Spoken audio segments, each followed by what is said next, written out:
నమస్కారం. వనవానికి స్వాగతం. ఈరోజు వార్తలలోని ముఖ్యాంశాలు.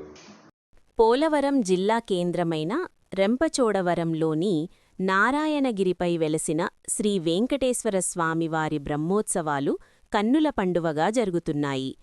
ఇందులో భాగంగా శనివారం శ్రీదేవి భూదేవి సమేత శ్రీనివాసుని కళ్యాణ మహోత్సవాన్ని అంగరంగ వైభవంగా నిర్వహించారు. ఆర్టీసీ కాంప్లెక్స్ వెనుక ఎస్టీఆర్ కాలనీ సమీపంలో ఉన్న ఈ ఆలయ ప్రాంగణం భక్తులతో కిటకిటలాడింది.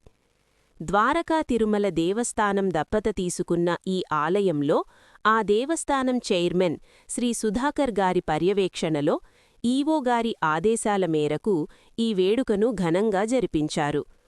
ఆలయ అర్చకులు శ్రీ అద్దంకి వెంకటేశ్వరరావు ద్వారకా తిరుమల నుండి విచ్చేసిన వేద పండితులతో కలిసి శాస్త్రోక్తంగా కళ్యాణ క్రతువును నిర్వహించారు.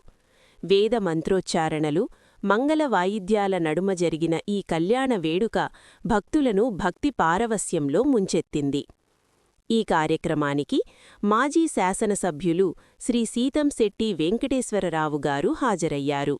సమీప గ్రామాల నుంచి భక్తులు పెద్ద సంఖ్యలో తరలివచ్చి స్వామివారి కళ్యాణాన్ని కనులారా వీక్షించి తరించారు. అనంతరం భక్తులకు తీర్థప్రసాదాలు అందజేశారు. यो वैतामिति ब्रह्मग्रन्थिं क्रियात्